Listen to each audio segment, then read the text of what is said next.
Ishirahamwe Opdad Burundi rihurikiwemwo n'abakenyezi b'indongozi iharanira iterambere ryatunganije kuri uyu wa 19 gitugutu uyu mwaka Uruganda i Bujumbura ku mugwa mukuru w'ubutunzi. Umushitsi adasanzwe yari Hajiya umutambukanyi w'umukuru w'igihugu ca Niger. Ubwo Ruganda rukaba rufise icivugo kivuga ngo bakenyezi b'imboneza duhaguruke tugwanye ufungura nabi mu Burundi.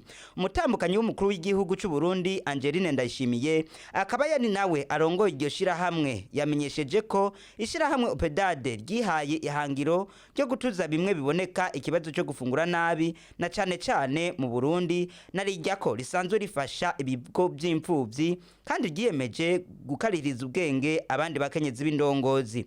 Mwomenya ko ubwo Ruganda ruzomara imisi 2 maze ibizokwigirwa hamwe akaba ari guhanahana ivyumviro n'abakenyezi b'indongozi kurabira hamwe ibijanye n'imifungurire kw'isi yose na cane mu Burundi gutsimbataza ibijanye no gufungura neza n'ibindi. Naye mugenzi we Hajiya amenyesha ko ikibazo cyo gufungura nabi ari kibazo gihanze isi yose gutyo rero ko twese dukwiye kukigwaniriza hamwe. Yongeye ko kandi ko abanyanije barajushinga nico kibazo cyo gufungura nabi ariko leta y'ico gihugu yarashizeho umugambi wo kugwanya gufungura nabi ifasha mu mugongo n'amashirahamwe adaharanira inyungu za politike. Nyene icubahiro umukuru w'igihugu c'u Burundi Evariste Ndayishimiye akaba yakengurukiye iryo shirahamwe ko ryatunganije ico gikorwa. Ati muduteye intege natwe tugiye kwitanga turiziganya mu kugwanya gufungura nabi mu Burundi.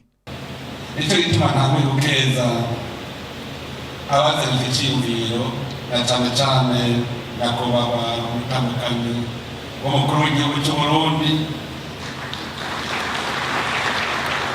hamwe n'abagize ishirahamwe Opdad igisata cy'u Burundi. Kubona umukenyezi yagize mwiwe iki kibazo ni ikimenyetso gikomeye mu gihugu kizotumwe wese ahari atagifata minenegwe. Ku ruhande rw'uburongozi bw'igihugu n'intege muduteye bizotuma twitanga tutiziganya kugira ngo mu gihugu cy'u Burundi ntihagire indwara zivuye gufungura nabi zizosubira kwibonekeza. Ega n'akamaramaza kubona turi mu gihugu twidoragoza mu gufungura hanyuma tugafungura nabi kuko utamenya canke kuko bifata minenegwe. Aha mu Burundi koko biraboneka yuko atanza rihari mugabo benshi bafungura kugira ngo buzuze inda gusa bibagiye gufungura ibyo kurya bifasha amagara yacu. Nivyo turabizi tubideha abarundi baratwinjije mu mugenzo w'uko kutokurya turyoshe tugenewe abatware n'abakire gusa, kubera mu gihe c'ubukoroni bavuga bati amagi, amasoro, akanyama uturyoshe twose twashirwa abatware.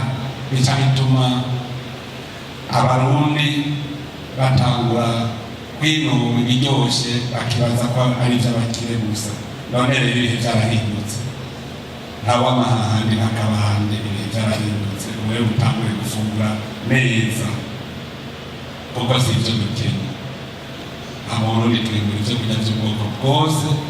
Nico gituma imbere yo kurangiza nagira ngende ndabatekereye impanuro zimwe mbona ko ari inkoramutima.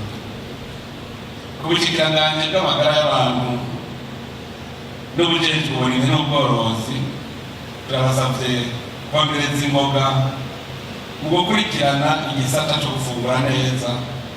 Mbere kw'izina rya leta bakorane mu gushinga mu mavuriro yose igisata kibijejwe gutyo bikingire n'abenegihugu ibibazo biturutse gufungura nabi, twese tugira amagara neza.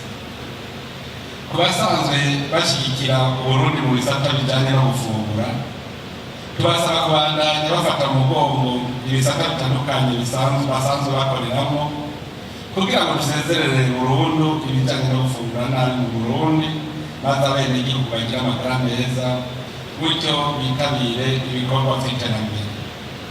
ku bakenyezi bose mwese muri rusangi cyane cyane mwebwe imboneza tubahamagariye gufata mu minwe ikibazo cyo gufungura neza kanatsinda ni mwebwe musanzwe mubijejwe mu miryango turabibona kandi icyo gikorwa ntimwakidehukako kuko niyo serugo nari ubwo bavuye ku kazi uwa mbere yiruka akora mu gikoni usanga ari umukenyezi rero icyo kibazo mugifate mu minwe kuko nimwe muca mumenya ingene babandi badufasha baba babiteguye nimumenyere rero gutunganya neza ibijyanye n'imfungurwa ingene bazivanga uravye ubwoko bwazo n'akamaro kazo mu mubiri gutyo Uburundi bwose kugira abenegihugu bakomeye yiteza imbere kandi baterera mu guteza imbere